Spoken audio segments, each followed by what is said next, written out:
L'attention que nous portons aux nôtres, le temps que nous leur consacrons, ne se chronomètre pas, ne se mesure pas, ne se rentabilise pas.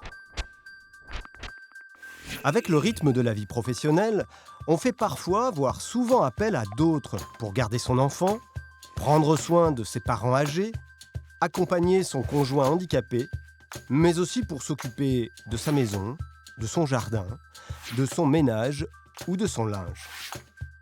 Pourtant, alors que les besoins existent et croissent, le secteur peine à recruter.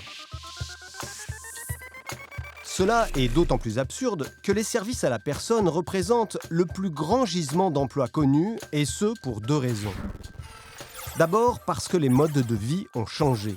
Les femmes travaillent, les familles monoparentales sont plus nombreuses, les ménages aisés privilégient les loisirs aux tâches domestiques. En un mot, pour concilier vie familiale et vie professionnelle, de plus en plus de particuliers ont recours à des services d'aide à la personne, du ménage au repassage, en passant bien sûr par la garde d'enfants. Ensuite, l'autre grande explication, c'est l'allongement de l'espérance de vie et le vieillissement de la population. Les aînés ne vieillissent plus dans le cercle familial. Et pour les accompagner à domicile, comme pour les accueillir dans un établissement adapté, nous avons besoin de salariés qualifiés, formés et respectés. 1 400 000 personnes travaillent aujourd'hui dans le secteur des services à la personne, dont 97% de femmes. Derrière les salariés du secteur des services à la personne, il y a des individus engagés dont les conditions d'exercice professionnel sont particulièrement difficiles. Salaire très bas, conditions de travail éprouvantes physiquement comme psychiquement, temps partiel souvent subi, accès à la formation quasi nul.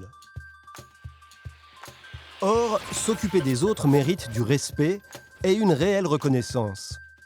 Reconnaissance qui s'organise en luttant contre l'émiettement du travail en temps partiel imposé et en revendiquant des rémunérations revalorisées.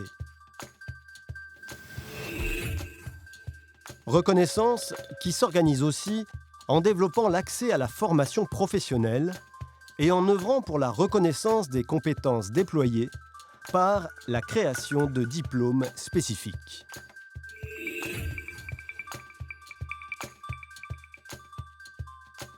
Reconnaissance qui s'obtient enfin en améliorant les conditions de travail afin de prévenir les accidents comme les maladies professionnelles spécifiques à ce secteur. Pour FO, on ne peut pas demander à des salariés maltraités de prendre soin de nos enfants et de nos aînés. Avec FO, il est urgent de reconnaître ces professionnels à leur vraie valeur. C'est la force d'un syndicat. Défendre les emplois et l'égalité, améliorer les conditions de travail, mener des actions sociales et syndicales, négocier les salaires et les accords collectifs. FO est un syndicat qui s'adresse à tous les salariés.